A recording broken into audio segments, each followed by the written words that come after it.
அனைவருக்கும் வணக்கம். நான் உங்கள் தொகுப்பாளனி நந்தினி அரவிந்தன். இன்னைக்கு ஜியோ கன்வென்ஷன் சென்டர் மும்பைல ஒரு சிறப்பு நிகழ்வு நடந்து கொண்டிருக்குது. அதுதான் டயபெட்டிஸ் பர் சர்ச்சார். இதுல நம்ம கூட இணைந்திருப்பது டாக்டர் முரளிதரன் சக்கரை, சீனியர் டயபெட்டாலஜிஸ்ட். வணக்கம் டாக்டர். உங்களை பத்தி ஒரு சில வார்த்தைகள். நான் திண்டுக்கல் விஜயா கிளினிக் சக்கரை நோய் சிகிச்சை மையத்தில் சீஃப் டயபெட்டாலஜிஸ்ட். ஒரு 35 years ஐ மீன் தி பிராக்டிஸ்.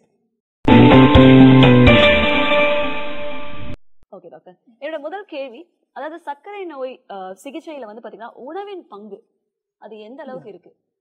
இது முக்கியமான கேள்வி, முக்கியமான விஷயம். சர்க்கரை நோயாளிகள் உணவை வந்து கொஞ்சம் சின்ன சின்ன சேஞ்சஸ் பண்ணால் போதும். 30% சுகரை வந்து கண்ட்ரோல் பண்ண முடியும். Small changes in the diet, major changes in the diabetes control and prevention of complication.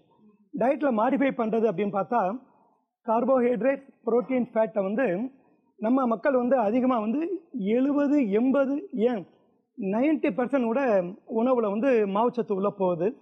நம்ம இந்த பர்கர், புரோட்டா, இந்த மாதிரி பிரியாணி இதெல்லாம் போகும்போது ஹெவியாக உள்ளே போகுது.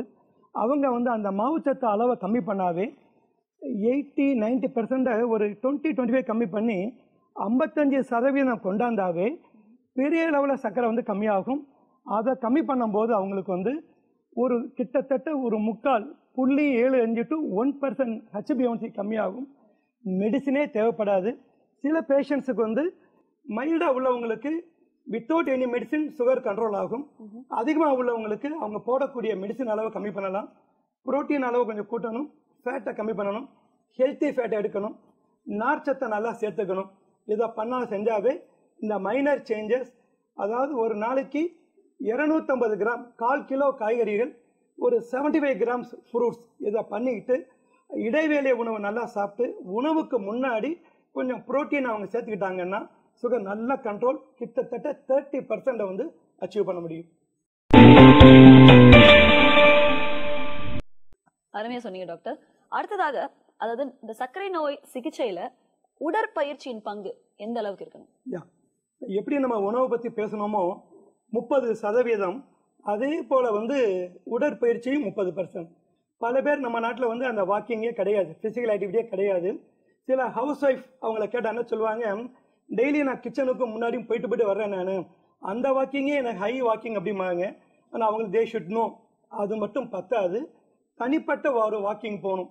30 நிமிஷமோ 45 60 நிமிஷமோ டிபெண்டிங் அப்பான் எதை பிளான் பண்ணி செஞ்சாங்கன்னா, இது முடிய வாக்கிங்கே போகாதவங்க 30 நிமிஷம் போனாவே ஒரு கிட்டத்தட்ட 3/4% HbA1c கம்மியாகும்.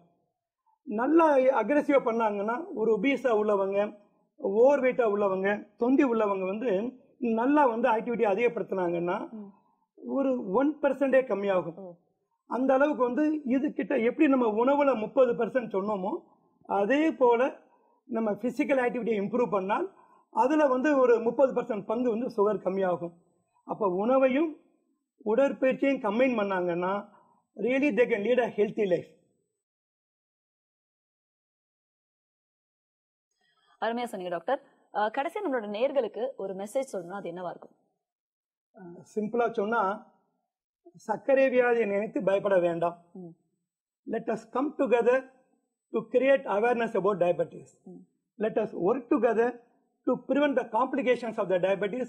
We can provide a quality of life for the patient. Thank you. மிக்க நன்றி டாக்டர், ரொம்ப சிறப்பா சொன்னீங்க. கண்டிப்பா வந்து நம்மளோட மக்களுக்கு இந்த விஷயங்கள்லாம் வந்து பயனடையும் நான் நம்புறேன். இன்னொரு முக்கியமான விஷயம் என்னன்னா, அவங்களுக்கு தேவையான சில விஷயங்களை ரொம்ப ரத்ன சுருக்கமாகவும் சொல்லியிருக்கீங்க. ரொம்ப நன்றி.